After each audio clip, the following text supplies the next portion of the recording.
Cuando Donald Trump llegó al poder en 2016, muchos lo veían como un bufón, como un señor que no tenía ninguna credibilidad para estar en ese puesto. Ahora, en 2024, lo ven como una amenaza, como alguien que representa una parte de Estados Unidos que había estado oculta y que ahora marca la agenda política. Trump pasó de la televisión a liderar a una mayoría silenciosa que acabó asaltando el Capitolio de Estados Unidos. Lejos de amedrentarse cuando su creación se le fue de las manos, Trump sigue luchando por regresar a la Casa Blanca. Pero, ¿qué le mueve? ¿Cómo ha conseguido ser tan popular? ¿Quiénes son sus fieles votantes? ¿Hay más trumpismo después de Trump? Hoy, en No es el fin del mundo, queremos entender todo esto. Por eso, nos vamos a meter en la mente de Donald Trump. No es el fin del mundo, el podcast semanal del orden mundial. Bueno, habéis notado que Fernando no está, el régimen fernandino se ha terminado. Ya hemos dado un golpe de estado. Exactamente, nos hemos quedado con su puesto. La verdad es que le tenemos en unas merecidas vacaciones y bueno, yo soy Eduardo Saldaña y estaré sustituyéndole en el capítulo de hoy. Y para un tema tan interesante como este me acompañan dos personas que creo que saben bastante y nos van a alumbrar mucho con ello. Alba Leiva, ¿qué tal estás? Pues aquí estamos, esperando empezar. A ver qué tal se da hoy. Y Franco de Ledone, ¿cómo estás, Franco? ¿Qué tal? ¿Cómo están? Un gusto de vuelta estar con ustedes. Hombre, el gusto es nuestro de tenerte aquí. Como ya hicimos con Bukele, para quien nos esté escuchando, nos esté viendo en YouTube, este es un capítulo diferente. Es un formato que a muchos os gustó, en el que ahondamos en la mente de personajes de la radicalidad, personajes ultras, ¿no? Tendremos una narración, como en el anterior, que nos pone un poco en contexto y entre medias haremos un poco de debate los tres, pues para desgranar y analizar lo que hemos escuchado, ¿no? En el capítulo de hoy vamos a hablar de Donald Trump. Y no lo hacemos solos, sino que tenemos, como ya le habéis escuchado, a Franco de Ledone, que tiene un podcast que desde aquí, desde el Orden Mundial, recomendamos muchísimo. ¿Tú lo has escuchado, Alba? ¿Te gusta? Sí, está muy bien, está muy bien. Que Nos encanta. Epidemia Ultra, que Franco, muy bueno, ¿eh? Muchas gracias, muchas gracias. Así que yo, si quieres, comenzamos con esto, Franco. Adelante, empecemos con Donald Trump. ¿El peor desayuno de su vida? Lisa siente que el estómago le da vueltas y ya no puede seguir comiendo sus huevos revueltos. Ni siquiera puede soportar mucho tiempo más el olor a frito del local. Termina su café y sale rápidamente del lugar.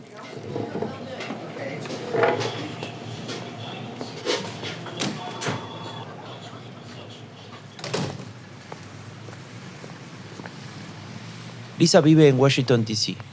y para ella tiene el mejor empleo del mundo. Trabaja en la Casa Blanca. Ha visto pasar 8 administraciones desde que empezó allá por los años 80. En apenas 4 le toca jubilarse. Sin embargo, Lisa está preocupada, o mejor dicho, está molesta. Acaba de escuchar a 2 políticos que desayunaban a su lado. Les oyó decir que su candidatura era un hecho. Ella sabe lo que tendrá que volver a soportar porque ya lo vivió. En su momento era consciente de que el asalto al Capitolio en enero de 2021 no iba a ser su fin. Ya lo había subestimado demasiadas veces. Y hoy Donald Trump tiene más chances que nunca. Mientras camina rápidamente hacia su oficina, le surgen recuerdos. Aquel tiempo en el que todos pensaban que nadie lo apoyaría, que perdería con Hillary en 2016. Ella también lo creía.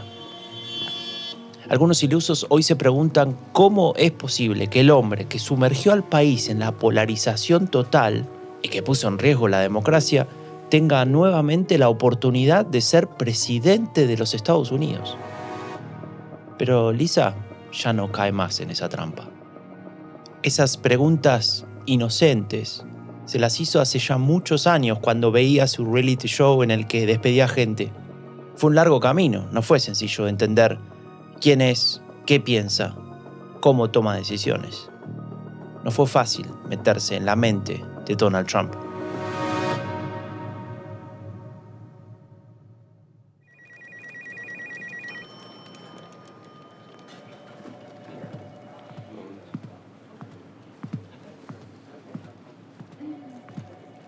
Washington, D.C., año 2009. Lisa está poniendo a punto esta sala de reuniones de la Casa Blanca. Cada silla con su briefing, su bloc de notas, su lápiz alineado, su taza de café. Todo está en orden. Se lo sabe de memoria. De pronto percibe que algo está rompiendo la monótona armonía. Un libro azul apoyado en el borde de la mesa. Seguramente alguien lo olvidó de alguna reunión anterior.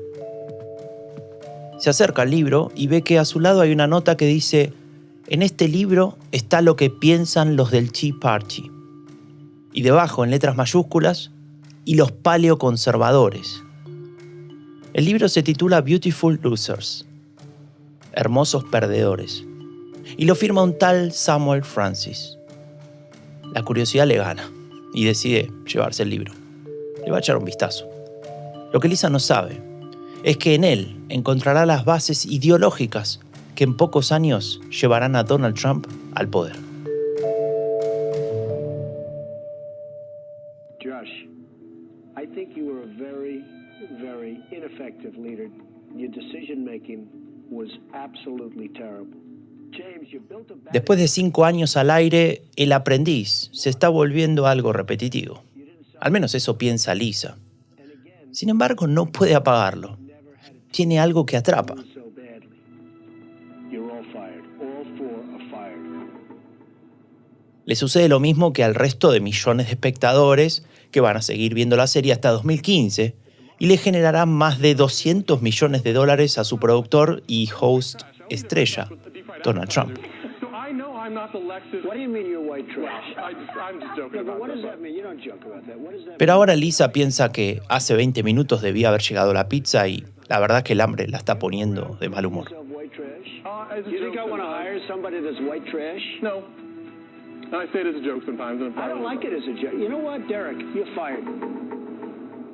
Estás despedido. La frase emblema de aquel Trump televisivo. Okay. Go. All right. Terrible. La atención de Lisa se había perdido unos segundos antes, y no era por el hambre. Sucedió cuando escuchó un concepto que estaban discutiendo en el programa: White Trash, basura blanca. Le recordó al libro que había encontrado, ese de Samuel Francis, Beautiful Losers. Por suerte lo tiene a mano en su bolso. El texto la tiene intrigada. Ya le había echado un vistazo en el bus volviendo de la oficina. Le ha atrapado la crítica del autor a uno de sus primeros jefes en la Casa Blanca, Ronald Reagan. You know what? White trash is a terrible expression. It's not a nice expression. Ella siempre había pensado que ningún republicano, ningún conservador se atrevería a cuestionar la autoridad de uno de los presidentes más importantes de Estados Unidos en el siglo XX. Se equivocaba. El libro que tiene en sus manos no solo critica sus decisiones, sino que acusa a todos los neoconservadores de adoptar las ideas liberales como propias, de abandonar el interés de la nación y de dedicarse a usar el dinero de los contribuyentes en incursiones en otros territorios. En resumen, Samuel Francis comienza a delinear lo que se conoce como paleoconservadurismo. What do you think, Mark? Y ese ataque a los neoconservadores le suena familiar, en particular a su política exterior. Lisa ya lo ha olvidado, pero incluso antes de que se publique el libro de Francis, las ideas paleoconservadoras ya estaban circulando. En 1987, Donald Trump compró un espacio publicitario en el New York Times, en el Washington Post y en el Boston Globe, 3 de los periódicos más importantes del país, y publicó una carta abierta. Ahí decía que Estados Unidos gastaba y continuará gastando una parte importante del presupuesto en asegurar la defensa de países extranjeros. Y para colmo, lo hacía gratis. Ese gasto, según él, había provocado serios problemas económicos en el país que afectaba, por ejemplo, a granjeros y a la gente que necesita atención médica o que incluso ha perdido sus hogares. Estados Unidos debe exigir que los otros países paguen por su protección. Trump comenzaba a mostrar una habilidad discursiva para conectar con ciertos sectores de la sociedad y alentar la percepción de que las élites dirigentes les estaban dando la espalda. You didn't sell, I didn't sell Jennifer. enough. You I failed. didn't sell You enough. didn't sell, Jennifer. Samuel Francis refleja este enfoque en su libro. El conservadurismo está a la defensiva y el enemigo es interior. Se podría afirmar que esa es la premisa de todo el texto. El mayor problema que se ha generado en Estados Unidos es una desconexión con el votante de clase media clásico, que es la base del electorado republicano. La nueva derecha, en su afán de poder, se vio envuelta en un proceso de negociación con las élites de Washington y eventualmente terminó siendo absorbida por ellas. Absolutely terrible. James, you built El tono populista y antiélite no es nuevo en Estados Unidos. De hecho, a finales del siglo XIX, principios del XX, ya había existido el Partido del Pueblo. Pero esa es otra historia. Lo interesante del planteo de Francis es la necesidad de una Middle American Revolution. James, you're nodding. Do you agree with that? I agree. We did. ¿Qué es una Middle American Revolution? Bueno, vayamos por partes. Middle America es definida por este autor como esa porción olvidada de la sociedad estadounidense. Las élites le han dado la espalda. Se ocupan solo de los ricos, para que ganen aún más, y de los pobres, que reciben ayudas y prebendas. Solo los intereses de la clase media quedan desatendidos. Esa injusticia que esboza Francis solo puede recibir respuesta de una identidad política, de Middle American Radicals, o MARS, como le llama en su texto. Lisa se ríe mientras recibe la pizza que ha pedido. Middle American Radicals. ¿Quién podría votar algo así?, piensa. Tal vez suene demasiado intelectual el concepto, pero el contenido no es extraño. Allá por febrero de 2000 fue Donald Trump el que lo operacionalizó discursivamente. Pensé que Estados Unidos podría estar listo para un presidente empresario, alguien que ha creado miles de empleos y no forma parte del sistema de amigos. Pensé que los estadounidenses podrían estar listos para un discurso directo y que encontrarían atractivo en un candidato sin guión. Estas palabras son parte de la columna de Donald Trump en el New York Times, en la que anuncia el retiro de su candidatura a presidente allá por el año 2000. Ese fue el primer intento. Mientras que con una mano sostiene la porción de pizza, que chorrea mozzarella, intenta con la otra pasar la página de Beautiful Losers. Es que no puede dejar de leerlo. Middle America está conformada por trabajadores, granjeros, gente de los suburbios y otros grupos no burgueses. También los pequeños empresarios. Para movilizarlos, hace falta evitar las fórmulas ideológicas que repiten las élites. Hay que referirse a las preocupaciones reales de esa Middle America. Crimen, colapso educativo, erosión de su estatus económico y, sobre todo, la subversión calculada de su identidad social, cultural y nacional. Un accionar impulsado por fuerzas que sirven a los intereses de una élite. Y Francis concluye: una nueva derecha que se oponga a la élite y al aliado de esa élite, que sería la clase baja. Una nueva derecha que afirme su liderazgo sobre los estadounidenses de clase media alienados y movilizarlos en una oposición radical al régimen. Lisa cierra el libro. Es too much. Ya no le causa gracia. Revisa las primeras páginas para chequear el año de publicación. 1993. No dejará de leerlo, pero lo hará con menos frecuencia. Cada capítulo le preocupa más. Por ejemplo, cuando lee sobre poner a unos sobre otros, mayorías sobre minorías, nativos sobre inmigrantes, la lealtad a la patria sobre los valores cosmopolitas. ¿Acaso siempre hay que pensar en dicotomías? ¿Siempre hay alguien que queda fuera en este pensamiento? ¿Por qué se plantean como excluyentes cuestiones que no lo son? Lisa tiene la sensación de que este conjunto de falsos dilemas, en lugar de ofrecer soluciones, solo generan problemas y polarización. Porque si este libro tuviese razón, solo se trata de imponerse sobre el otro. Una convivencia insoportable. La verdad es que este repaso por la experiencia de Lisa en la Casa Blanca durante tantos años es bastante revelador, ¿no?, de cómo se fue construyendo todo este fenómeno político de Donald Trump que al final vimos en 2016, ¿no?, y que aún hoy día, como hemos comentado, hemos visto, marca la política estadounidense. ¿Qué diríais vosotros que es más significativo de ese periodo previo a la llegada de Donald Trump a la Casa Blanca? Pues mira, Edu, yo la verdad es que escuchando la narración me quedo con algo que creo que nos ayuda a entender muy bien este proceso que ha seguido la derecha estadounidense en estas décadas, que es cuando Lisa lee el libro, se sorprende de que un conservador critique a Ronald Reagan. Que es el conservador. Que es el conservador por excelencia, o el neoliberal, ¿no? Sí. Pero si lo pensamos ahora, tras haber visto el auge de Donald Trump, tiene bastante sentido. Eso es lo que nos da la perspectiva, ¿no? Para muchos conservadores, Reagan y la ola de neoliberales en realidad fueron un establishment que abrió la economía al mundo, o sea, desindustrializar Estados Unidos, y llevó pues la producción a otros países, ¿no? Claro. Todo ese proceso de deslocalización que al final acabó afectando a Estados Unidos. Y podemos decir que se dejaron llevar por el embrujo de la globalización y acabaron traicionando a esa clase trabajadora estadounidense. Lo que planteaba Francis es algo que nos suena mucho hoy en día con los partidos de derecha radical, porque señalan a la derecha tradicional y les dicen que se han vendido, que han comprado los marcos y las ideas del progresismo globalista, que les han traicionado. Entonces ellos entran pues como para recuperar todo ese espacio. O sea, es como cuando la globalización te da de frente, ¿no? Claro. Es verdad que escuchamos mucho del globalismo internacional, con teorías de la conspiración. Es que al final estas ideas las vemos como tú dices, en toda la alt-right, pero también en figuras de derecha radical en América Latina o aquí en España. Vox es un partido que apela mucho al antiglobalismo y a la crítica a Europa, ¿no? No sé, yo por lo que hemos oído, Donald Trump también lo hacía ya hace un tiempo. Es decir, yo no sabía, por ejemplo, las páginas del New York Times, cuando lo escuché dije, oye, esto... Claro, es que pensamos que es una figura mucho más actual y en realidad no. Claro, pero es que en los curioso. 80 le tenías criticando la acción exterior de los gobiernos estadounidenses. Claro. Tal cual. Y eso es lo que a mí más me gusta de hacer este podcast, ¿no? Que uno va descubriendo esas cosas y se va dando cuenta de que nada aparece de la nada, valga la redundancia.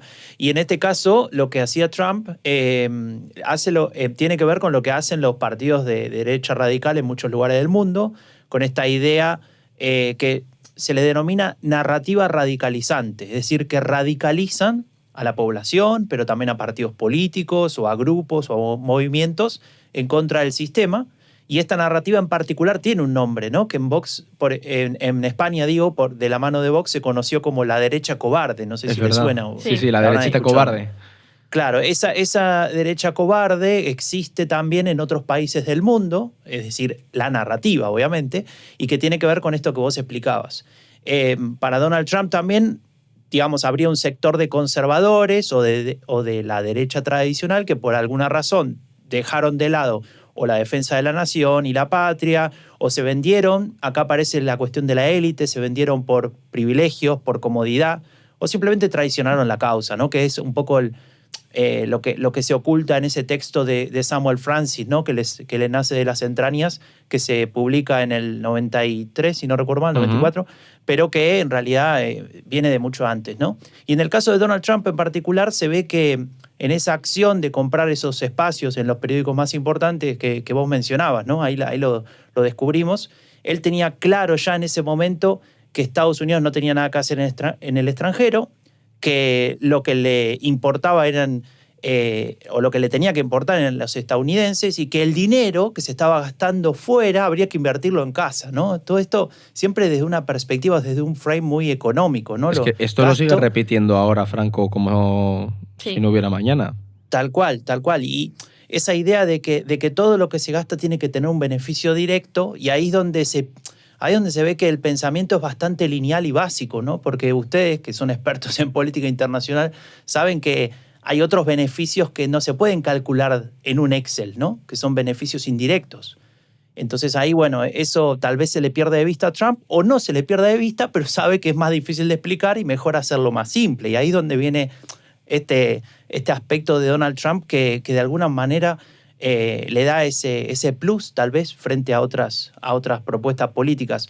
Entonces, para resumir, lo interesante en este punto es que no lo hacía con un interés electoral, o al menos eso parecía, al menos al principio, porque, bueno, él no estaba activo en la política, él era un magnate de los negocios y demás cuestiones, también de la televisión poco después, y vemos ahí que tal vez es su su primera intención de acercarse a eso, pero que claramente no estaba ahí, ¿no? Lo que sí está claro es que con este tipo de discursos se empezaba a ganar el favor de ese grupo de personas que en principio lo veían en la tele, en su reality show que mencionamos, pero también que después eventualmente serían quienes lo voten, ¿no? A mí me gusta mucho precisamente esa referencia al programa El Aprendiz, que es como Trump se dio a conocer al público, ¿no? Porque show. Realmente no podríamos entender la mente de Donald Trump, sobre todo su faceta de comunicador nato, sin tener en cuenta todo este pasado televisivo. Y además me gusta que esté como de fondo, ¿no? Que Lisa esté ahí pensando y de fondo está El Aprendiz. Bueno, en esos años de tele, Trump no solo aprendió cómo hablar de una manera clara y directa, sino que también construyó una imagen de hombre duro de negocios, ¿no? De alguien que sabía cómo gestionar una empresa, que no tenía reparos a la hora de echar a alguien si no hacía bien su trabajo, esta famosa frase de estás despedido, ¿no? Y además, bueno, creo que en la narración hay otro elemento que nos enseña la dinámica que se está creando. Porque por un lado tenías a perfiles intelectuales que estaban construyendo esta visión ideológica de la nueva derecha, ahí lo recoge este libro de Samuel Francis, ¿no? Y luego, que es una derecha más nacionalista, proteccionista, menos neoliberal, y por otro lado tenías una serie de programas de entretenimiento en los que un hombre como Trump iba construyendo su perfil. Y aunque parezca que son dos ámbitos completamente separados y ajenos, luego veremos que se unen y que se están conectando. Y además es muy interesante porque estos programas eran ajenos para muchos círculos de Washington. Eran la telebasura, lo que consumían pues los paletos del Midwest y la gente sin cultura según ellos, ¿no? Y por eso a Lisa le sorprende, por eso Lisa tiene esa tele de fondo y dice, este programa... La América de la tele por cable, podríamos decir. Claro, es justo eso. Y bueno, pues sin embargo, y como se demostró más tarde, esa gente vota igual que todo el mundo y en esos programas se lanzaban mensajes, comportamientos y formas de entender el liderazgo. Y bueno, pues mientras unos estaban a sus cosas, a cómo entendían la política de forma tradicional, Trump iba hablando a esa Middle América, ¿no? A esa América que esos políticos de Washington en un principio no estaban haciendo tanto caso, y eso es interesante. Como que pasaba desapercibida, claro. No prestaban atención a ello. Al final, también esto nos enseña que todo este fenómeno no apareció de la noche a la mañana, ¿no? Que en algún lugar, es decir, en algún sitio tenían que estar esos votantes de Donald Trump, y a mí, escuchando esto, me ha parecido muy interesante ese concepto de la Middle América, que podríamos traducir un poco como la clase media tradicional, ¿no? Y sobre todo ver cómo al final esa clase media estadounidense puede movilizarse políticamente. Claro, a mí también me parece interesante, sobre todo porque al final nos enseña cómo se conforma la nueva visión del movimiento que Trump abrazó, ¿no? Porque al final para Trump lo que importa son los Middle Americans, que es eso, es lo que tú dices, no son necesariamente la clase trabajadora o solo la clase trabajadora, sino son los estadounidenses medios. Es decir, la generación del baby boom, que está viendo cómo su estatus económico se ha ido al garete, perciben que Estados Unidos no es lo que sus padres les prometieron, ni el país en el que ellos crecieron. Claro, ellos viven de un pasado de los años 20. Una clase frustrada, ¿no? Claro, con la realidad. Claro, es una clase frustrada que vivió en un pasado que idealiza y que no ve el futuro de una forma tan brillante, ¿no? Creo que ha habido cosas que se han perdido y esas cosas pues pueden ser los empleos, ¿no? Pero también pueden ser los valores o que, bueno, pues hay señores que en sus despachos les dicen lo que ahora es correcto. Y esto es una interpretación muy amplia y claro, por eso al final también cabe con muchas filas dentro de ese conservadurismo, porque al final esta Middle América no se considera una élite, de hecho son muy antiélite, pero tampoco se consideran clase trabajadora o baja, es como una cosa así entre medias, ¿no? Y bueno, tampoco, pues eso, no tenemos que entenderlo solo desde un aspecto económico, sino que también hay otra serie de elementos como la cultura, el origen familiar, la raza también, es una América muy blanca. Muy abanico, ¿no? También. Sí. Claro, eso es exactamente el punto, ¿no? Digamos, de no perder que acá hay muchas dimensiones que tenemos que tener en cuenta. Y si bien aparece la variable materialista, económica, también aparece el sentimiento, ¿no? Que de hecho muchos populismos apelan a lo visceral, ¿no? A las emociones para construir identidades políticas. Y esto es lo que vemos en el libro de Francis en su momento y luego paso a paso cómo Donald Trump va de alguna manera percibiendo esas sensaciones, ¿no? Esa incomodidad, esto que decía Alba, esta frustración, ¿no? En un grupo que no sé si le podemos decir clase social en el sentido más estricto, pero sí un grupo que compartía eso, ¿no? Entonces, por un lado, como bien decían ustedes, estaba el rechazo a la élite, este típico populismo de manual, ¿no? Los de arriba, que están allá, que nos dan la espalda, que obedecen a sus intereses, que se aprovechan de nuestros recursos que nosotros producimos trabajando día a día con el sudor de la frente, ¿no?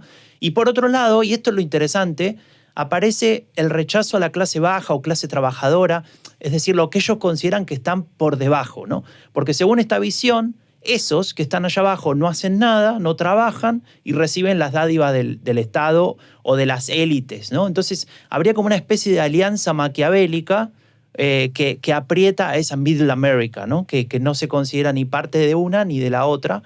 Y ahí aparece un elemento que me pareció interesante traer acá para discutir, un concepto que se llama el otro social, que desarrollan dos profesores, María Esperanza Casullo y Pierre Ostigui, que estudian mucho sobre populismo, y ellos dicen que hay un otro que no es la élite, es decir, hay otro grupo, ¿no? Pero que está aliado a ella, ¿no? Y compite con la middle class, con la clase media, por los recursos, que pueden ser los recursos del Estado, pueden ser, por ejemplo, los empleos. ¿Vieron la famosa frase de vienen desde fuera y nos roban los empleos porque cobran? Yo estaba pensando en la paguita. Claro, sí. Eso lo escuchamos. En España se oye mucho, ¿no? Lo de la paguita. Y también, bueno, en el discurso de Trump es claramente los migrantes, ¿no? Claro. O esa población descendiente de migrante también, no sé. Bueno, no tanto descendiente de migrante, más bien los migrantes, Sí, ¿no? pero que al final es la idea de que les controlan dándoles esas prebendas que mencionaba Franco, claro. Claro. Y es interesante porque, bueno, es un grupo social que no es esa élite, pero que al mismo tiempo sería visto como enemigo, ¿no? Incluso, por ejemplo, en Alemania la discusión sobre la vivienda, ¿no? Hay claro. un problema de espacio, especialmente en las ciudades grandes, de encontrar un departamento, sencillamente, ni siquiera mirando el precio de alquiler, simplemente no hay espacio, y entonces se cree, digamos, el discurso que se fomenta es que ese otro social, ¿no? Esos que vienen de fuera, los refugiados, los migrantes, se quedan con esos lugares porque las élites los ayudan más que a vos, que esos de acá, ¿no? Todo esto lo estoy diciendo entre comillas, no lo digo. Sí, pero no es lo que digo aquí en yo, España pasa lo mismo, ¿eh? O sea, es un mensaje transversal, parece. Sí. Bueno, es que de eso se tratan las narrativas radicalizantes de la familia política de las derechas radicales, que empezando por Trump, pero pasando por todas, en Latinoamérica, en Europa, y son estas narrativas que se comparten, que se trafican en esos foros, ¿no? Después tal vez lo vamos a ver cuando hablemos de la Conferencia de Acción Política Conservadora, que trafican esas narrativas, ¿no? Que las usan, después las incorporan al propio contexto, obviamente, pero las usan para generar esa sensación de incomodidad en algunos sectores, ¿no? Pero bueno, resumiendo, Trump, volviendo a Trump, ¿no? Se aprovecha de todo esto para construir su mensaje, poco a poco, obviamente, esto no es de un día para otro, y se activa entonces no solo la lucha contra ese supuesto establishment, sino también se activa otra cuestión, que es la guerra de pobres contra pobres, ¿no? Porque claro. en algún punto la Middle America se siente afectada negativamente, pero a los que critica, que serían los de abajo, ¿no? Las clases bajas o las que recibirían esas ayudas del Estado, tampoco es que les va mejor, ¿no? En ese sentido. Entonces ahí hay una disputa bastante complicada, ¿no? En ese sentido vemos, no sé, a cubanos o a inmigrantes latinoamericanos o incluso afroamericanos votando por Trump, sabiendo o habiendo escuchado que Trump ha dicho barbaridades, ¿no? En contra de esas minorías, pero aún así ven que hay una injusticia respecto de aquellos de clase baja o que ellos consideran que estarían por debajo y recibiendo ayudas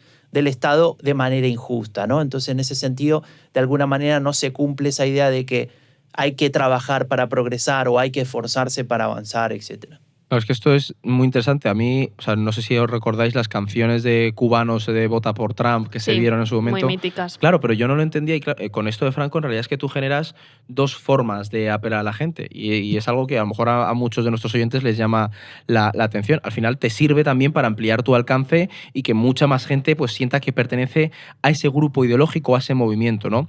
Yo creo que deberíamos seguir un poco con la historia de Elisa, a ver qué nos cuenta. Ya hemos entendido un poco cómo se fue construyendo esa de Trump antes de llegar a la Casa Blanca y cómo era el contexto que influyó en su figura. Así que seguimos adelante con lo que nos cuenta Elisa.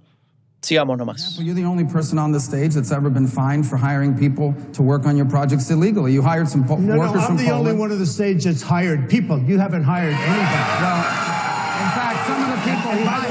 Well, but hold on. I've hired And by the way, I've hired tens of thousands of people over my job. You've hired nobody. 1,000 people You've from had another nothing company, but problems from another with your country. credit cards, etc. Let me So say, don't let tell me me say, about well, that. let me finish the Senator, statement. hold This is on. important. You haven't hired one He person hired in your life. workers from Poland. Marco Rubio acusa a Trump. Le dice que él es la única persona del escenario que fue multada por contratar ilegalmente a personas para trabajar en sus proyectos. Trump lo interrumpe y esputa una frase que sepulta a su competidor. No. Yo soy la única persona en este escenario que ha contratado a alguien. Y tú no has contratado a nadie. Y por cierto, yo he contratado miles de personas. Tú no. Tú solo tienes problemas con tus tarjetas de crédito. That happened. I've hired tens of thousands of people over my lifetime. Tens of Many thousands. from other Be countries instead of quiet, hiring just Americans. Be quiet. Let me talk. I've hired tens of thousands of people. He brings up something from 30 years ago. It worked out very well. Trump Everybody es un was happy. experto frente a la cámara. The laws were totally different. That was a whole different- La suerte lo ha ubicado en medio de sus competidores Ted Cruz y Marco Rubio. Y el empresario lo aprovecha. Sabe hacerse grande en el atril. Domina cualquier escenario. Y es que fueron muchas las temporadas de su reality show, El Aprendiz, a lo que se suman horas y horas de entrevistas en las que fue moldeando un estilo particular. Un estilo que más que transmitir contenido, transmite autoridad. Establece la jerarquía entre interlocutores. Tal vez sea eso lo que le permite a Trump identificar de forma efectiva qué espacio ocupar en el campo de la comunicación política. Estamos en febrero de 2016 y esto recién empieza. Arranca la segunda candidatura presidencial del magnate inmobiliario y showman televisivo. En realidad lo había intentado sin éxito también en 2012, cuando habló por primera vez en la CEPAC, la Conferencia Política de Acción Conservadora. Y también se intentó acercar al poder político mucho tiempo antes, en 1988, cuando sonó como compañero de fórmula de George Bush padre. De hecho, en ese año una encuesta de Gallup lo ubicaba en el top 10 de personas más admiradas de Estados Unidos. En cualquier caso, ese 2016 iba a ser diferente para Trump. Su extenso coqueteo con el poder político podía brindar frutos esta vez. Hay que reconocerlo, pocos lo estaban tomando en serio. Pero a Trump no le importaba. Él sabía que ese era su momento. Para iniciar esta carrera dentro del Partido Republicano, optó por recuperar una vieja frase del presidente Richard Nixon: represento a la mayoría silenciosa. Lisa, cuando la escuchó por primera vez, dicha por Trump, estableció correlación casi inmediata con el libro de Samuel Francis. Pese a haberlo leído años atrás, aquella idea de Middle America Revolution volvió inmediatamente a su cabeza. ¿Acaso es Trump quien encarnará el proyecto esbozado en los años 90 por los paleoconservadores?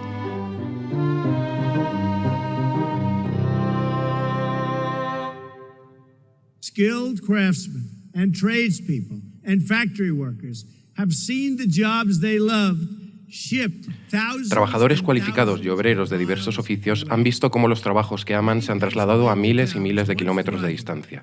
Muchos pueblos de Pensilvania, antes pujantes y activos, ahora están en un estado de total deterioro.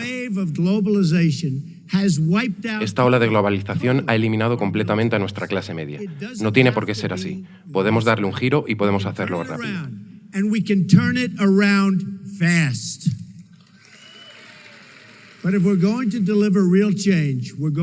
Pero si vamos a lograr un cambio real, vamos a tener que rechazar la campaña de miedo e intimidación llevada a cabo por corporaciones poderosas, medios de comunicación y dinastías políticas. La gente que ha amañado el sistema en su beneficio hará cualquier cosa y dirán cualquier cosa para mantener las cosas como están.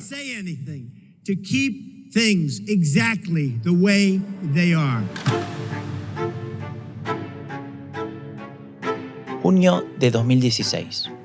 Falta solo un mes para que sea votada la nominación de la candidatura republicana.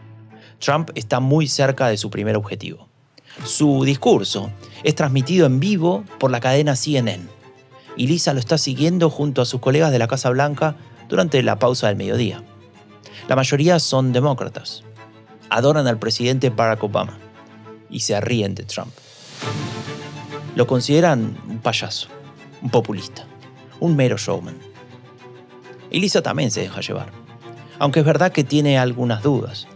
Las palabras de Trump le siguen recordando aquel libro de Samuel Francis que leyó hace años. Durante su largo tiempo trabajando en la Casa Blanca, había visto pasar a varios paleoconservadores. Haber leído ese libro de alguna manera la había entrenado para detectarlos casi de inmediato cuando escuchaba fragmentos de conversaciones en reuniones a las que le tocaba asistir. Se veía claramente que esas ideas tendían a abrazar el nacionalismo racial. Incluso alguna vez escuchó a uno que decía algo sobre promover la conciencia racial blanca. Pero Lisa prefería no pensar en eso. Trump iba a perder y ya. Hillary era más fuerte. Y además, que la alt-right lo apoyara abiertamente seguro le restaría puntos. Eso lo había escuchado en los pasillos de la Casa Blanca más de una vez. ¿Qué duda cabía? Bueno, no es que ella tuviera muchas herramientas para debatirlo, pero evidentemente algo había cambiado en su país en los últimos años. Desde la llegada de Obama al poder, aquellas ideas del nacionalismo racial comenzaban a brotar en algunos círculos. Eran las voces parcialmente aisladas de un movimiento que había cobrado protagonismo. Se trata de la alt-right, o derecha alternativa, que mencionábamos recién. Apoyada en la progresiva expansión de las redes sociales y los foros de discusión, estaba logrando construir las bases de un pensamiento nacionalista basado en el supremacismo blanco. Reciclaban así viejas ideas racistas y visiones nativistas de su nación con teorías y postulados importados de las nuevas derechas europeas. Su premisa no era la lucha política en el campo tradicional, es decir, dentro de los partidos políticos. La clave estaba en la batalla cultural, en dominar el debate público poco a poco, en legitimar lo que antes era impensable. Y en el fondo en convertir al racismo en una política de Estado. Lisa sabía un poco sobre estas cuestiones porque en su grupo de trabajo habían participado de una visita a la Universidad de Washington y pasó por una charla sobre estos temas. Solo 90 minutos de exposición le bastaron para escuchar los nombres de Paul Gottfried y sus contactos con los libertarios antiestado del Instituto Mises, de Richard Spencer y sus ideas de separatismo blanco, de crear un etno-estado. También de su relación con la Nouvelle Droite de Francia. En fin, eran ideas que parecían marginales, extremas, inaplicables. Pero ahora, si Trump llegaba al poder, ¿podían volverse realidad? Así cerraba la charla y a Lisa le dio un escalofrío. Prefirió no pensar más en ello. En su país nunca sucedería algo así. La gente sabe votar, se dijo a sí misma. Una frase que había escuchado decir a muchos políticos en Washington, D.C. Bueno, a ver, paremos porque creo que tenemos que hacer una parada en este viaje porque acabamos de tocar un tema muy, muy interesante para entender precisamente el auge de Trump y es el crecimiento de los discursos de derecha alternativa o de alt-right.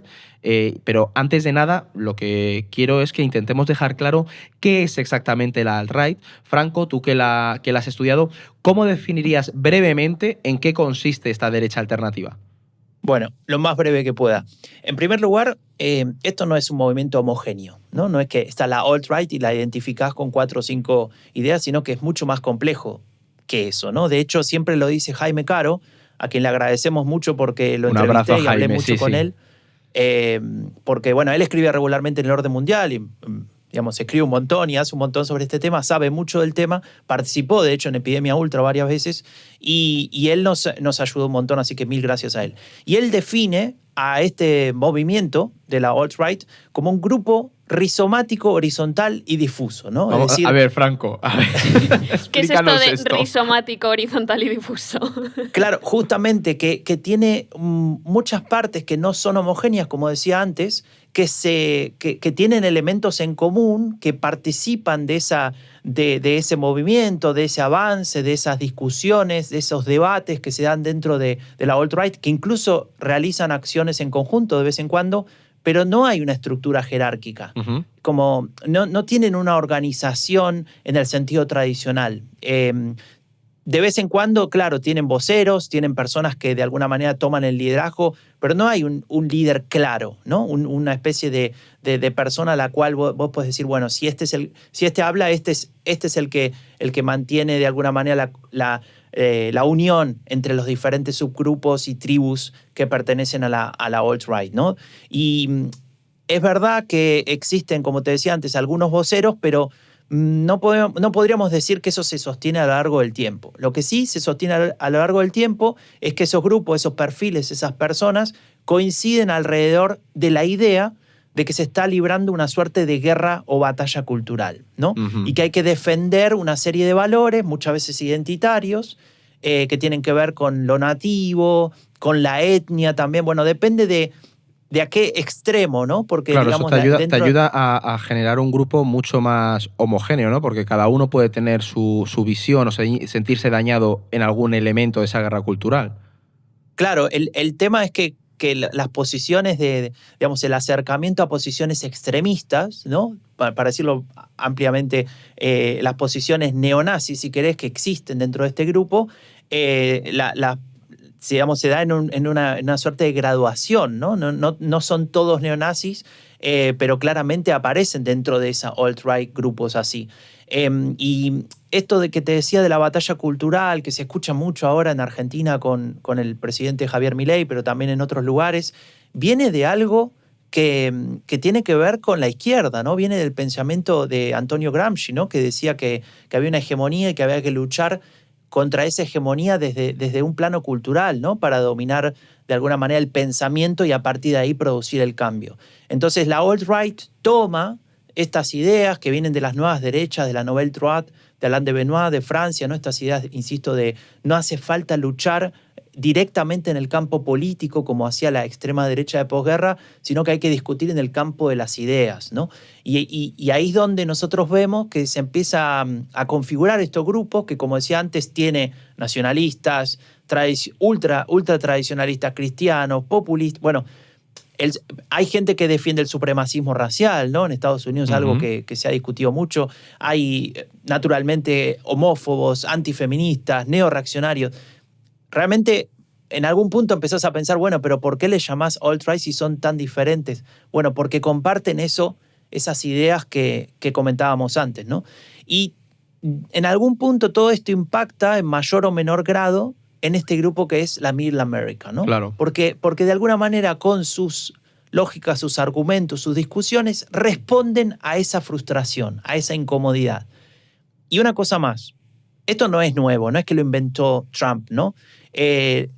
Lo que sí es nuevo, de alguna manera, es que estas ideas empiezan a volverse mainstream poco a poco.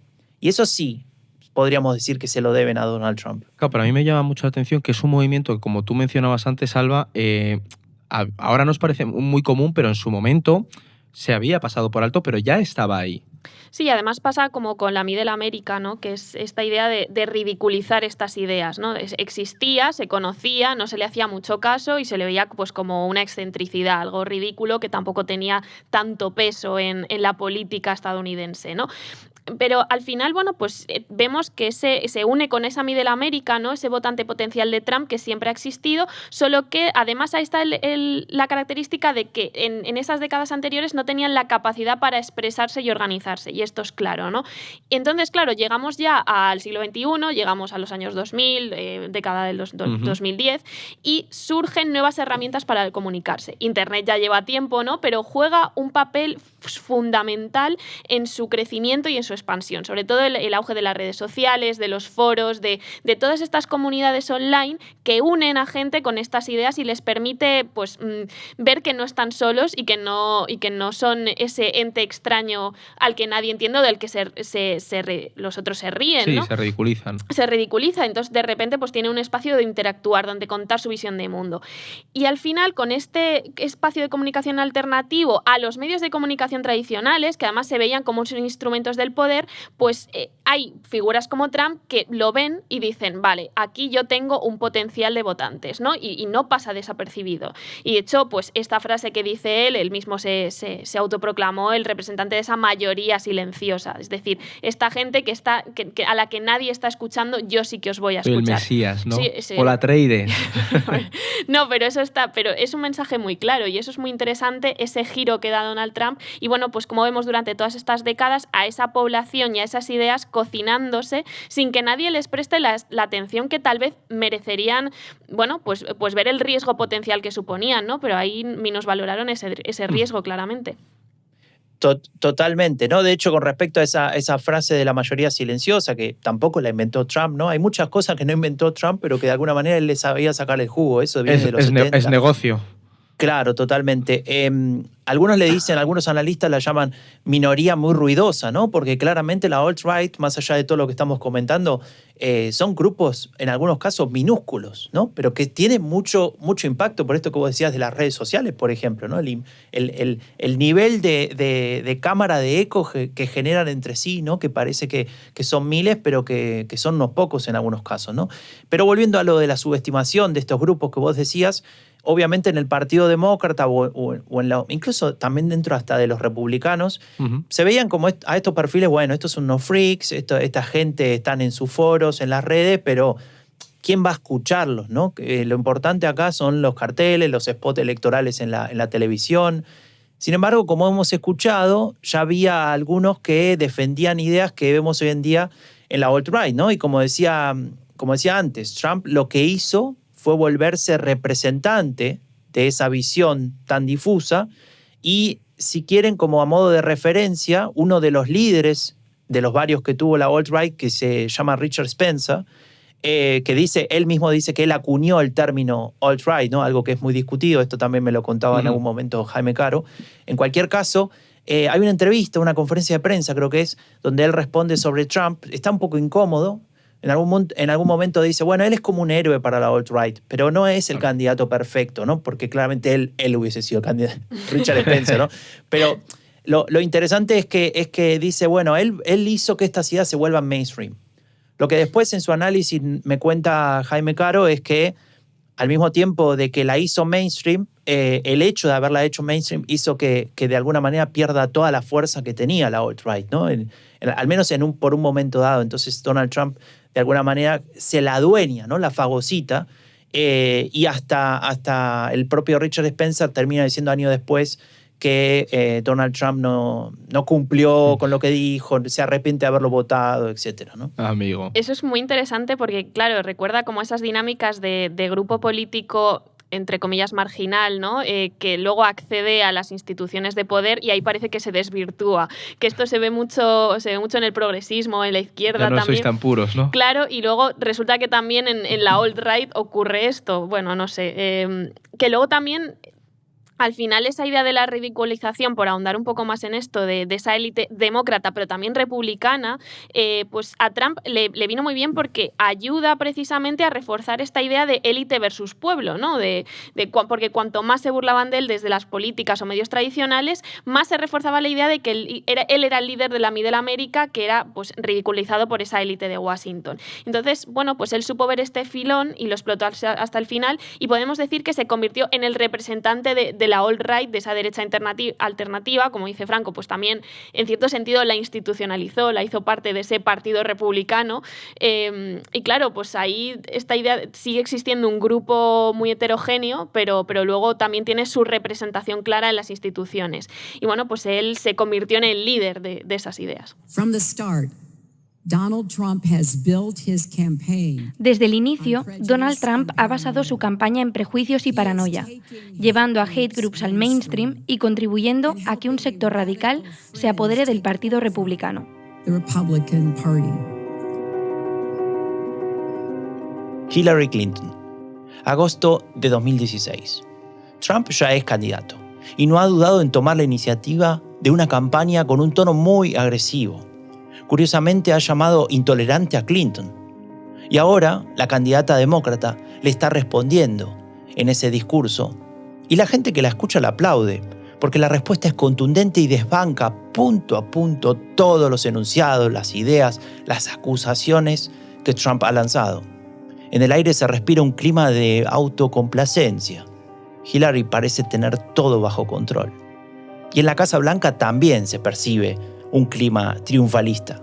Las encuestas son favorables a la candidata demócrata y su performance es impecable. Y Lisa comparte el pensamiento de sus colegas, pero ya no está eufórica como antes. No se deja llevar del todo por la percepción mayoritaria. Tal vez le ayude el hecho de no estar afiliada al partido, de que su trabajo sirve a la administración, sea cual fuera el color político. Esa suerte de neutralidad le permite dudar sobre las chances de Clinton. Y es que cuando escucha a ambos candidatos, pareciera que están hablando idiomas diferentes. And in 2015, Trump launched his own campaign for president with another racist lie. En 2015, Trump lanzó su propia campaña para presidente con otra mentira racista. Describió a los inmigrantes mexicanos como violadores y criminales, acusando al gobierno mexicano de enviarlos adrede al otro lado de la frontera. Ninguna de estas afirmaciones es verdadera. By the way, Mexico's not paying for his wall either. Y por cierto, México tampoco pagará su muro. If he ever tries to get it built, the American taxpayer will pay for it. We'll be stuck with the bill, but... Al día siguiente de la intervención de Clinton en la oficina, todos hablan de la fuerza de Hillary, de su determinación, de su nivel intelectual, de su retórica. Y Lisa responde mails, mientras escucha cada comentario elogioso hacia la candidata. De pronto le llega un mail de la oficina de capacitación. Algo sobre un profesor alemán. El doctor Peter Mottler, profesor de la Universidad de Freiburg, ofrecerá un workshop breve el próximo martes sobre comunicación y retórica. Se titula Hablar con ignorantes. El académico es autor del libro El principio de la arrogancia, basado en su seminario Arrogance Training para liderazgo femenino. Lisa se inscribe al instante. Algo le dice que ese taller vale la pena. Because, you know, it's just awfully good that someone with the temperament of Donald Trump is not in charge of the law in our country. Yeah, because you'd be in jail. Secretary Clinton.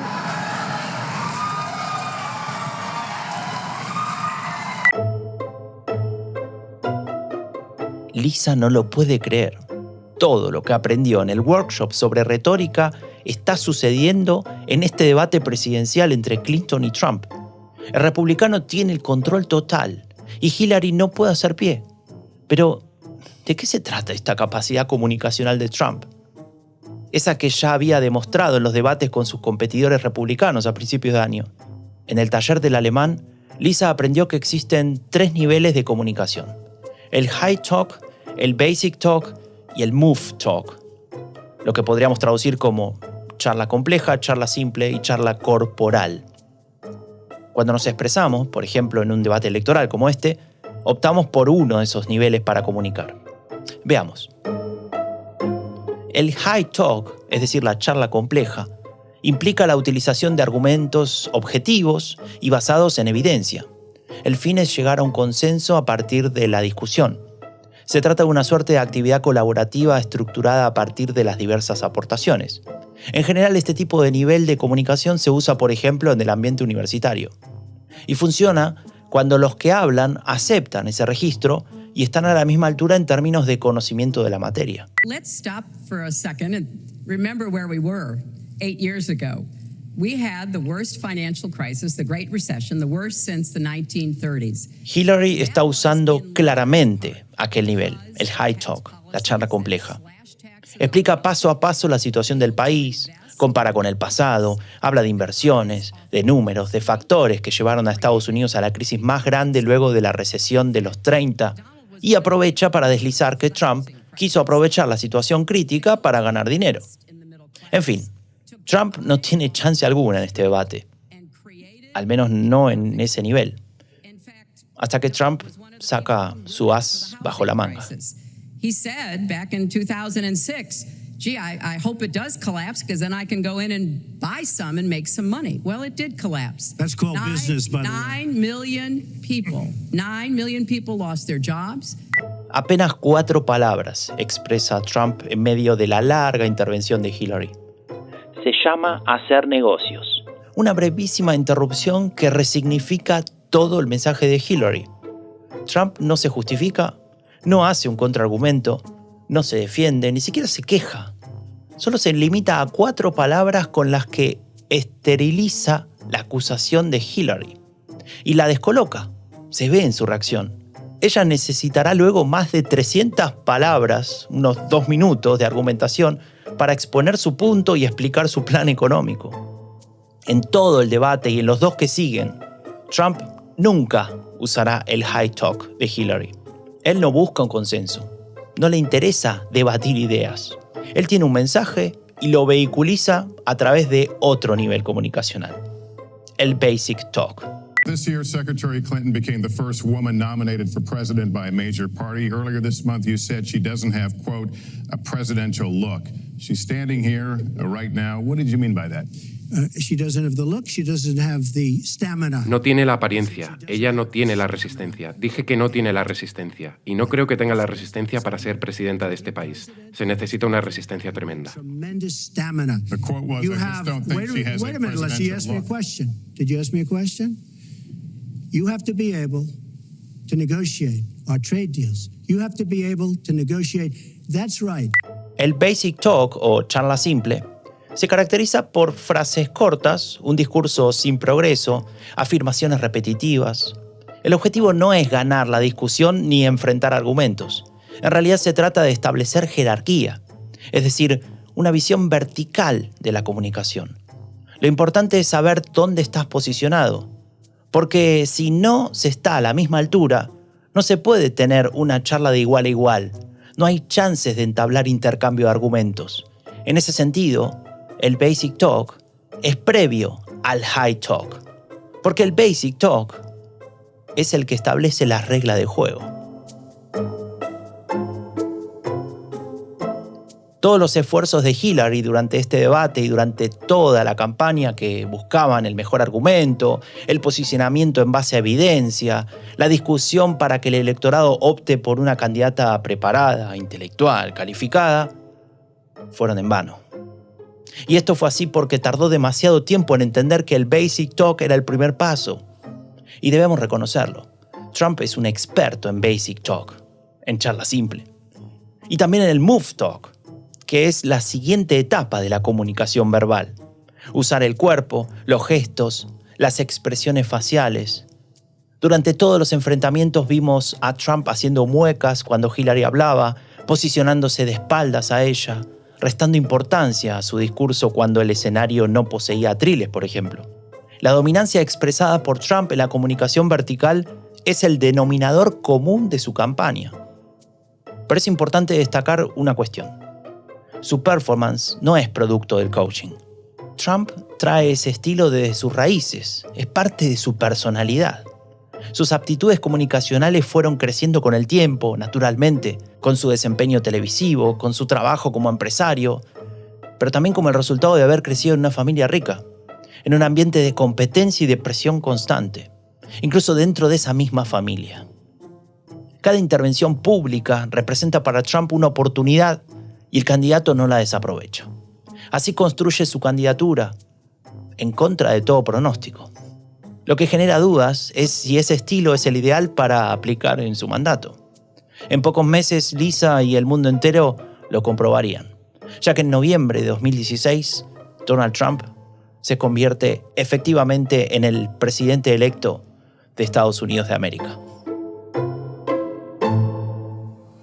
Whose leadership and vision will make America great again.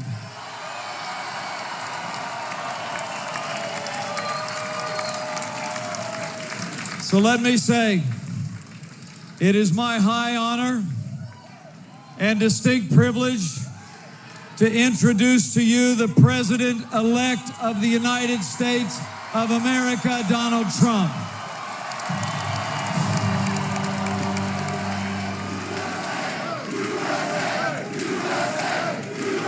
Thank you. Thank you very much, everybody.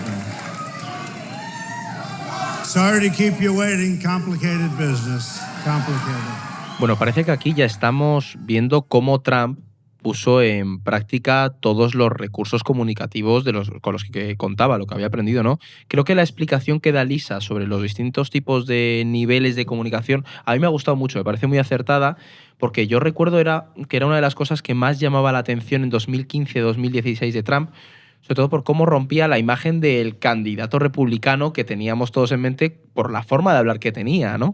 Sí, además que lo rompía totalmente. Yo creo que al final este es el resultado de lo que comentábamos antes, ¿no? La mente de Trump había ido definiéndose en ese entorno televisivo en el que todo era pues muy espectacular, en el que había unos mensajes que tienen que ser claros, directos, pues como la teletienda, ¿no? En plan, la aspiradora que te va... Justo, tiene un poco de eso, porque lo que pasa es que en vez de venderte una aspiradora, claro, te vende la presidencia estadounidense. Pensemos que al final gran parte de todo su trabajo anterior, desde el empresarial al mediático, se basó en crear espectáculo alrededor de sus actos. Y se construyó una imagen de tipo que iba de frente y que tomaba esas decisiones sin vacilar. El mítico "You are fired", ¿no? En plan... Claro, en vez de "You are fired", pues eso se tradujo en las frases que le dice a Hillary en ciertos momentos de su debate, ¿no? Claro, y ahí, volviendo a esta personalidad de Trump, ¿no? A este estilo, ¿no?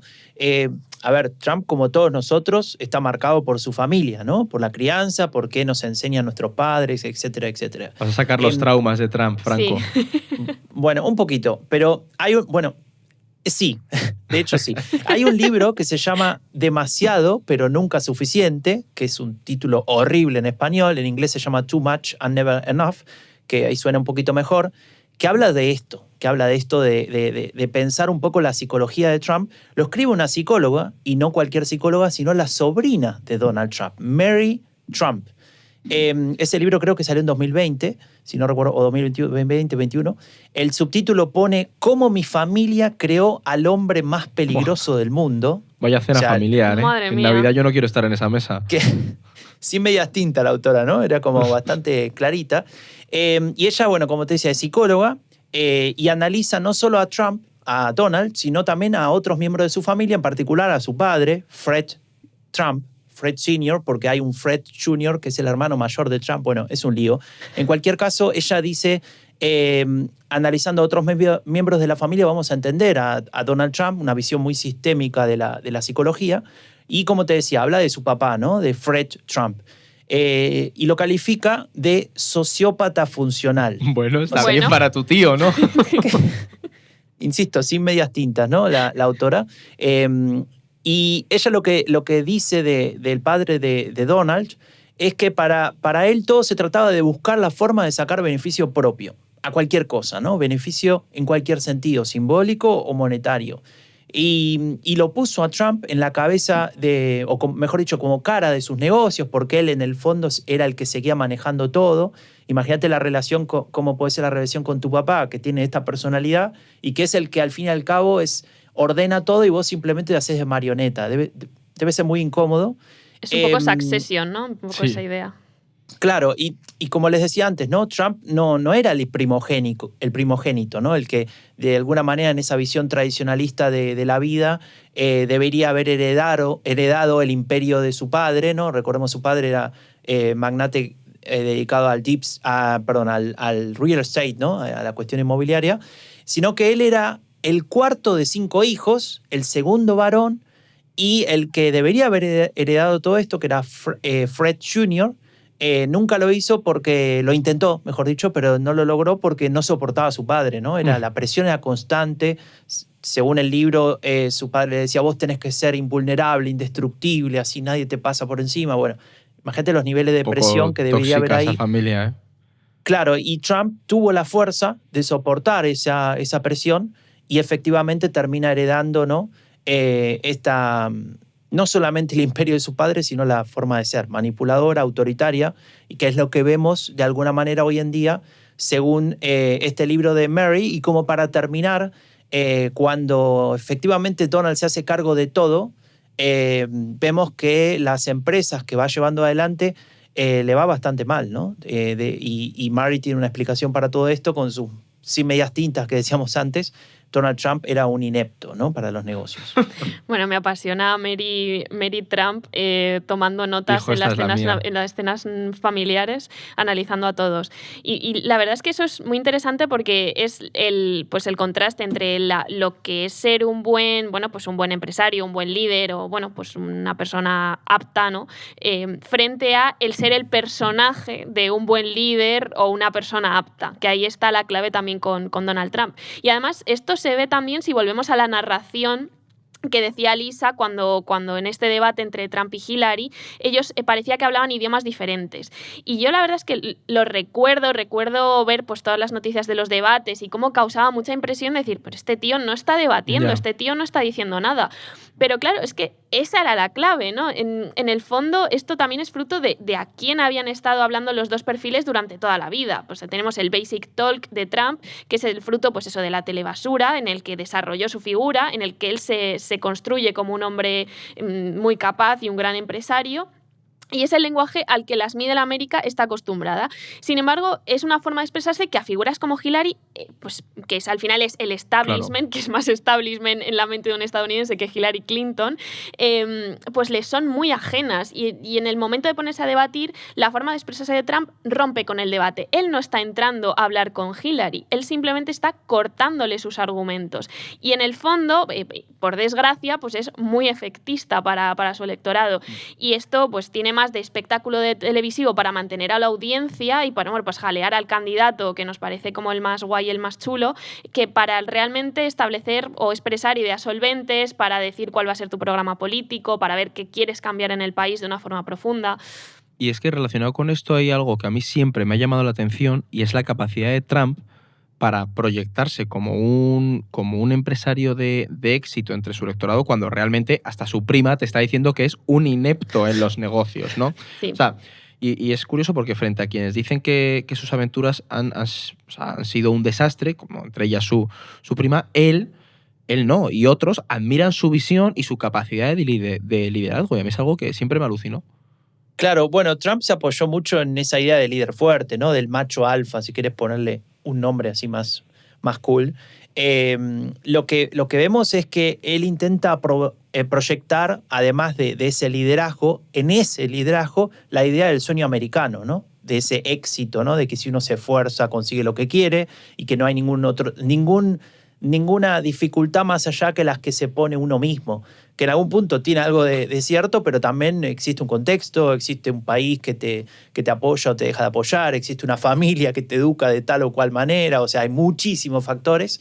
Y entonces en algún punto, con esa idea, con esa lógica siempre simplista o simplificada, ¿no? Esto del Basic Talk que decía Alba y que veíamos en el episodio, no es casual que le salga tan bien.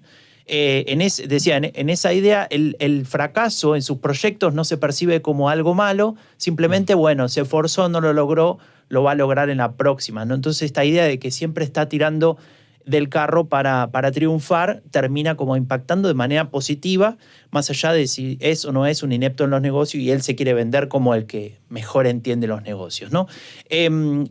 Además tiene mucho que ver, como decía, con antes, ¿no? De la importancia de la familia en la que creció, donde tuvo que competir por destacar, ¿no? Por recibir esa famosa frase del padre que vemos en todas las películas, ¿no? Antes de morir, que le diga estoy orgulloso de ti. No sé si se la dijo o no se la dijo, pero... Sí, que te la diga un sociópata funcional es gratificante, es que has hecho las cosas bien. Pero en resumen, digamos, él utilizó esa carrera empresarial para reforzar su imagen de hombre fuerte. Y esa imagen termina de alguna manera encajando bien con la esencia de lo que para algunos votantes, los que lo votarían a él eventualmente, esa Middle America de la que veníamos hablando, sería atractivo, ¿no? Y de alguna manera se empieza a configurar ese electorado que lo termina apoyando. Y también está la idea de cómo se acepta que dirigir un Estado equivale a dirigir una empresa, cuando realmente no tiene que ver. Y son unas lógicas que pueden parecernos extrañas por esto mismo, pero que Trump supo utilizar muy bien y que tiene que ver mucho pues, con este ideario estadounidense también, ¿no?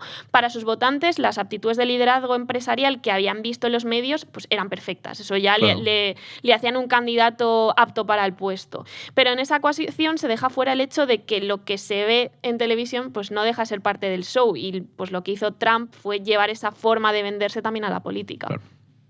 Y voy a citar, si me permiten, otro libro, perdón que sea tan insistente con estas cuestiones. Nos vamos a referir luego en este episodio justamente un libro que se llama A Very Stable Genius, ¿no? Un genio muy estable. 2 periodistas de Washington Post que lo escriben y explican día a día la presidencia de Trump, ¿no? En algún punto es un poco estresante porque de verdad va marcando casi día a día desde el final de la campaña y luego toda su presidencia o gran parte de su presidencia. Y cuando lo lees, no sabes si sorprenderte, indignarte, reírte o llorar, porque tiene unos elementos que te incomodan incluso. Ahí, además de participar en todas las ruedas de prensa, de estar siempre presente en la Casa Blanca, en los viajes, entrevistan a muchos insiders, ¿no? En off the record. Y ahí, por ejemplo, cuentan que los criterios de selección para formar lo que sería el gabinete o el gobierno, en esa era Trump, ¿no? Donde el equipo estaba compuesto por Trump, su hija y su yerno y algunos más, digamos, un grupo muy, muy, muy cercano. Los criterios de selección eran la lealtad absoluta y acrítica, o sea, no le podías decir nada a Trump que no le gustase, salvo que él te diera el espacio, cosa que era muy raro. Y por otro lado, la importancia de saber presentarse, de poder brillar frente a las cámaras, de ser buen comunicador, ¿no? de enfrentar bien a la prensa. Todo bastante superficial. No digo que ninguna de esas dos cosas sea irrelevante, ¿no? Digo que debería ser un compendio de criterios, ¿no? La cuestión. Claro, pero tiene sentido para la lógica de la que venía Donald Trump y en la que se ha movido su electorado. Totalmente, totalmente. Y con esa misma liviandad, ¿no? de elegir bajo esos criterios, si quieren, más superficiales, también sucedían los despidos, ¿no? en ese gobierno, según lo que cuenta el libro. Entonces, una salida de tono, de decir algo fuera de lugar, algo que no estaba hablado, algo que criticase o que Trump sintiera que estuviese criticando su posición, por más mínima que fuese, incluso si la persona que lo estaba diciendo ni siquiera sabía que Trump había tomado X decisión y la estaba criticando.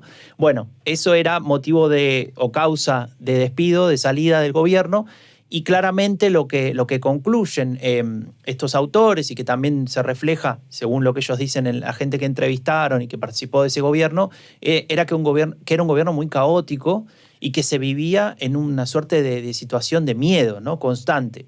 Estando allí.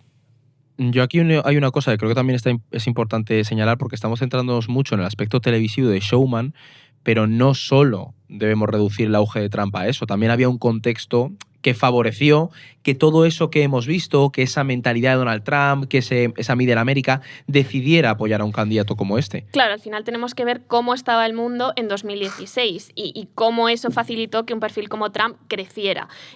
Al final en 2016 veníamos de la crisis de 2008, que había golpeado mucho a la Middle América precisamente, muchos habían perdido sus trabajos, las zonas industriales y los estados centrales del país, ese Midwest, sufrían económicamente y muchos ciudadanos estaban cada vez más hastiados con la clase política, ¿no? Este modelo de globalización y de proyección exterior de Estados Unidos estaba muy debilitado. ¿Y quién había estado diciendo que Estados Unidos no pintaba nada afuera y gastando tanto dinero? Pues precisamente Donald Trump. Y esto es lo importante porque, como decíamos antes, Trump no venía de la nada, no surgió de la nada en 2015, sino que ya existía previamente, ya había estado escribiendo antes y diciendo lo que Estados Unidos tenía que hacer. Lo que pasa es que en el contexto global del país no favorecía que sus ideas ganasen una gran popularidad. Al final, en los 90, la globalización estaba de moda, el neoliberalismo estaba a la orden del día y las ideas de Trump no terminaban de cuajar, pero ya en 2016, después de esa crisis de 2008, ahí ya sí que es el momento. Fue su oportunidad, ¿no? Esa fue su oportunidad.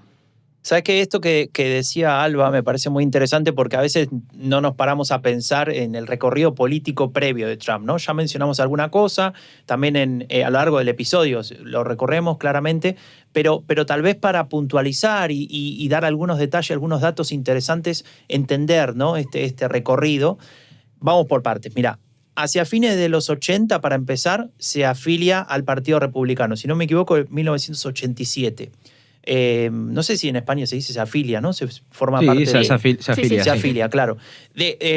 Y en ese momento según lo que se cuenta, se le ofrece a George Bush padre, ¿no? ¿Se acuerdan? El que fue presidente. Mía, ya luego está por aquí. Bueno, a él se le ofrece que su vicepresidente podría ser Donald Trump, ¿no? Y lo escribe Donald Trump en una biografía que sale durante la campaña en 2016. Y se puede leer en el libro, en las memorias, digamos, del propio George Bush padre, que es verdad, que se lo insinuaron en realidad, no es que se lo ofrecieron, no había ninguna negociación real, pero se lo insinuaron, y él dijo que era una insinuación muy extraña y hasta increíble, ¿no? Bueno, o sea, que Donald Trump ya era Donald Trump. Y bueno, Donald Trump en ese momento salía con cameos en la película esta de Macaulay Culkin. Solo en casa, ¿no? Sí, Solo en casa. Solo en casa, sí. Y aparecía en muchos shows. No sé si conocen el show de Howard Stern, ¿no? Este show de radio. No. Muy, muy alternativo. Entonces él era entrevistado ahí. Bueno, era una persona que solía aparecer en los medios a modo de personaje, ¿no? A modo de que mirá qué divertido es escuchar a este señor magnate diciendo cosas que teóricamente todo el mundo piensa. Pero volvemos a la... En Friends sale. En Friends, bueno, ¿En no serio? sale Donald Trump? No sale Donald Trump, pero se le menciona y además cumple un papel bastante importante en trama de Friends, ya hacia las temporadas finales. Hacen una referencia que se habían encontrado con él. Si alguien vuelve a ver Friends... Es que era un personaje es público. Un personaje, claramente. Sí, era un famoso, además de un gran empresario. Un gran empresario, lo quiero decir, que era un magnate, ¿no? Y demás. Sí. Pero volviendo ahora, estábamos en los 80, ¿no? Durante todos los 90 pasan todas estas cuestiones en la televisión y demás que mencionaba Alba o que estamos comentando. Y recién en el 99 se afilia a otro partido que se llamaba el Partido Reformista, Reform Party, para intentar armar algo que no funciona, termina abandonándolo, y en el 2001 se pasa al Partido Demócrata. Que Trump estuvo en el Partido Demócrata. Sí, se afilia por un tiempo. De hecho, esto se lo pregunté a Jaime Caro, un poco para entender de dónde viene esto, y él me decía que nunca hay que olvidar que el interés personal siempre está presente en cada acción de Trump, ¿no? Un poco algo que heredó de su padre, porque lo que decíamos antes, esto de buscar el beneficio constante, ¿no? En ese punto no sería extraño pensar, me decía Jaime, que más allá de lo ideológico, la decisión de pasarse podía obedecer a una cuestión más pragmática. No sé, por ejemplo, en un estado donde gobiernan los demócratas, ser amigo de los demócratas te puede representar algún tipo de apoyo, ¿no? Digamos, por decirlo de alguna manera. En cualquier caso, antes de pasarse a los demócratas, se me pasó algo. Él fue candidato a presidente en el 2000. De hecho, lo mencionamos en el episodio. Sí. Y ahí las encuestas le daban el 7%, termina abandonando y demás. Y en el 2008, un dato curioso, cuando Hillary Clinton compite con Obama, él apoya a Hillary, que después va a ser la Hillary contra la que él compite. ¿Y este giro? O sea, Trump apoyó al establishment más establishment de Estados Unidos. De hecho, vi hace tiempo, hablando de Trump, ¿no? Como un reportaje que recorría su carrera, y recogen un momento muy específico en televisión que fue a celebrar pues, algún logro empresarial, ¿no? La apertura de la quinta torre de su hotel o una cosa así.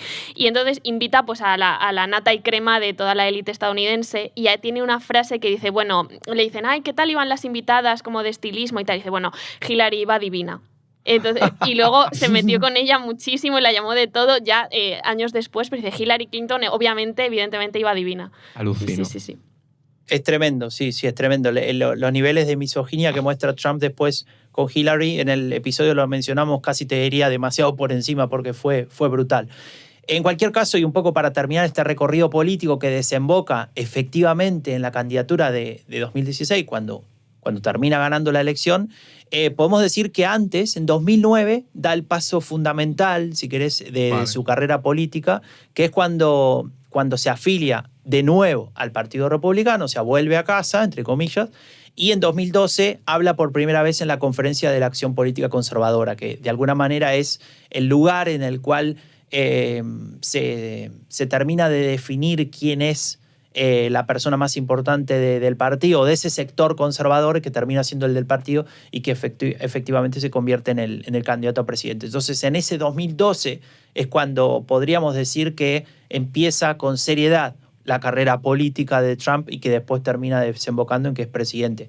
Una cosa que que es interesante de ese último tramo, entre 2012 y 2016, es que él radicaliza su discurso cada vez más. Entonces lo escuchamos hablar de anti-migración, lo escuchamos hablar de que los medios son enemigos porque protegen a Obama, etcétera, etcétera. Entonces se va metiendo con las diferentes, no solamente con grupos, otros sociales, como decíamos, sino también con las instituciones, ¿no? Porque en este caso la prensa, que tiene que ver con un Estado de Derecho que funcione. Eso es lo que vemos que termina desembocando en el Trump que luego se convierte en presidente. Pero aquí lo que queda claro es que Trump es un oportunista y fue picoteando de distintos sitios hasta que vio qué discurso le funcionaba y se ha aferrado a él, y encima en el momento más adecuado, ¿no? Yo creo que deberíamos continuar un poco con la aventura de Lisa, a ver qué nos depara esto, ¿no?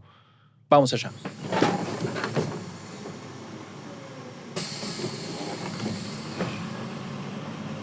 Enero de 2021.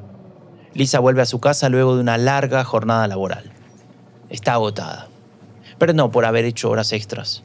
Está agotada mentalmente tras 4 años trabajando en una Casa Blanca controlada por el clan Trump y sus allegados. Siente que se ha quedado sin energías. Los gritos, los cambios de humor, el enfoque constante del presidente sobre sí mismo. En su bolso lleva un ejemplar del libro A Very Stable Genius, un genio muy estable. Se lo regaló un compañero de trabajo que había sido entrevistado, en off, obviamente, por los periodistas que lo escribieron. En él se cuentan situaciones en las que el comportamiento de Trump deja perplejos a quienes trabajan para él, ilustrando su estilo de toma de decisiones y su enfoque caótico. Lisa lo sabe de primera mano. También se mencionan episodios en los que Trump muestra falta de familiaridad con las reglas y estructuras del gobierno y su aparente incapacidad para adaptarse a ellas. Y destaca algo clave: la importancia de su red personal de amigos y aduladores que solían rodearlo en New York City no se reprodujo en Washington, D.C. Allí el empresario siempre careció de un sólido respaldo, algo que a Lisa no le sorprende. Voy a drenar el pantano, repetía Trump una y otra vez.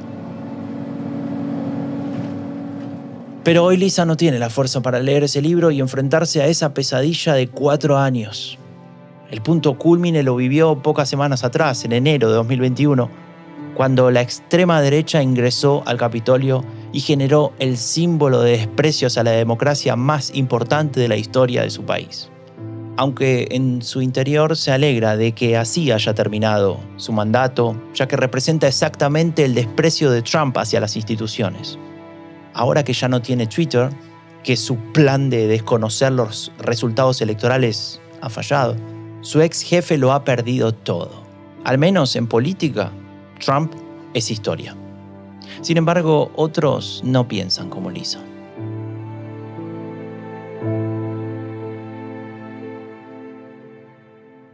Things that he promised to do in 2016 and didn't do. He said he was going to drain the swamp. He did not drain the swamp, not even close. Esa es la voz de Ron DeSantis, en agosto de 2023. Está criticando sin miramientos a Donald Trump. Sí, ese presidente que él mismo apoyó durante todo su periodo en la Casa Blanca. Dice que no cumplió con lo que prometió en 2016. No drenó el pantano, no consiguió que México pague por el muro, no metió presa a Hillary Clinton, y la lista continúa. Ron DeSantis, el gobernador del estado de Florida, está construyendo la narrativa de su precandidatura a presidente. Y lo hace con las herramientas comunicacionales que aprendió justamente de Donald Trump.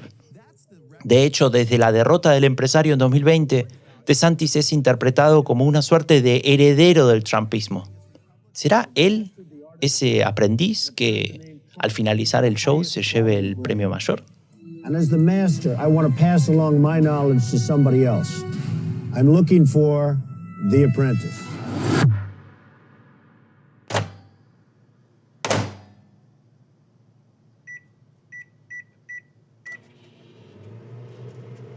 Si el aprendiz, en lugar de negocios, se tratase de hacer política, habría que empezar definiendo qué es ser trumpista.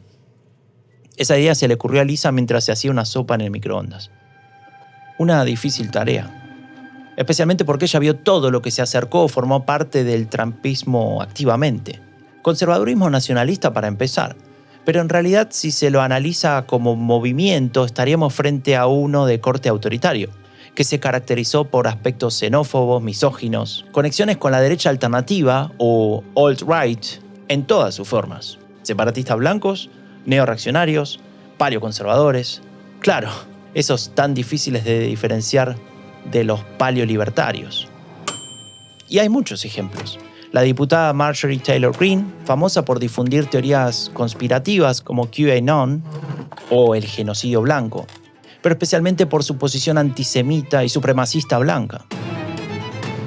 También el precandidato Vivek Ramaswamy, que tampoco ha dudado en apoyar a Trump luego de los sucesos en el Capitolio y que se apoya en otras teorías conspirativas como la del Gran Reemplazo.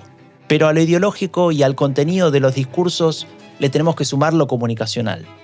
Reduccionismo, uso de lenguaje simple y repetitivo. Tal vez Ron DeSantis sea el ejemplo, piensa Lisa mientras enciende la TV. Ron DeSantis, the governor of Florida, who had been, when he got in, the one to beat Donald Trump. Veamos.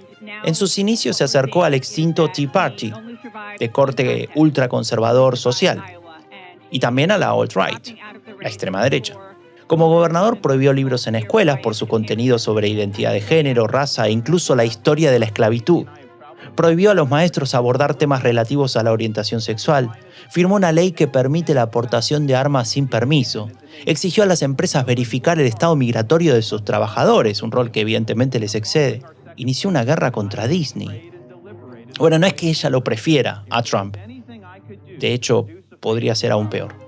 Pero si la pregunta es, ¿quién puede ser capaz de quitarle del medio? ¿Quién puede quedarse con la bandera trumpista? We don't have a clear path to victory. Accordingly, I am today suspending my campaign. I'm proud to have delivered. A Lisa se le hace un nudo en el estómago y ya no puede seguir cenando. DeSantis se baja de la carrera. No sabe si le molesta más que Trump sea candidato, que su triunfo en la interna republicana esté casi asegurado, o que haya estado tan equivocada cuando creyó que el expresidente ya nunca volvería, que era un cadáver político luego de aquel ataque a la democracia. Pareciera que nadie ha sido capaz de ser heredero de Trump. Pareciera que el trumpismo, al menos en Estados Unidos, es una propiedad privada de su creador. No hay aprendiz que valga. Nada como el original. La verdad es que esta reflexión final de Lisa la deben estar teniendo muchos en Estados Unidos. Porque viendo que Trump en las encuestas republicanas es el que las domina, ¿no? Que el propio Ron DeSantis no ha podido competir con él, parece que queda claro que es el dueño y señor de este movimiento político. Sin embargo, yo sí que quiero preguntaros si creéis que hay más trumpismo después de Donald Trump. Yo sí que lo creo, porque al final la conclusión que sacamos escuchando la historia de Lisa y su relación con el fenómeno Trump es que las ideas que le han empujado al poder ya estaban presentes antes de que él llegara, solo que nadie las había recogido y las había utilizado de esa manera. Entonces, ahora mismo Trump puede que sea el gran representante de la alt-right, esa cabeza visible y de este movimiento, pero hay una cosa mucho más importante, que es que ha conseguido construir una fórmula ganadora con estas ideas. Y esto es imitable y está provocando un efecto llamada entre muchos cuadros dentro de los republicanos. Gente que puede que ya tuviese esas ideas, pero hasta que no llegó Trump y dio con la clave, no tenían la fórmula, ¿no? Son esas voces que Lisa decía que había escuchado de pasada durante las legislaturas de Obama, eso que sonaba así de fondo. En alguna reunión. Solo que ahora estos políticos han visto que pueden expresarse abiertamente, que hay un público receptivo a sus mensajes y estamos viendo un auge de perfiles que enarbolan esas ideas. Y bueno, pues puede que ahora no ganen, pero gente como Ron DeSantis ya gana, ya tiene muchísimo apoyo en el estado de Florida, por ejemplo, y va a continuar en política, así que sus medidas políticas están siendo bastante duras, sí. Claro, Trump al final ha normalizado ciertos comportamientos y discursos que otros usarán y les da, pues ha abierto un espacio. Es más, una de las cosas que decía Jaime Caro es que un perfil como DeSantis puede ser hasta más peligroso porque perfecciona la estrategia de Trump e incluso tiene medidas todavía más radicales y más, más duras que las que propone Donald Trump. Trump. Y para mí ese es uno de los puntos más peligrosos de todo esto, que el Partido Republicano pues, se ha movido hacia la derecha alternativa, ha abrazado todo este discurso y ha visto este espacio como el único en el que puede moverse, ¿no? Y creo que el trumpismo ahora mismo pues, ha cooptado completamente el partido. Hay voces discordantes, lo vemos por ejemplo con Nikki Haley, pero el núcleo que mueve electoralmente al partido quiere más trumpismo. Y esto de todas formas no solo se ha quedado en Estados Unidos, ¿no? Porque hay otros líderes que ya han copiado a Donald Trump, a sus formas, sus ideas.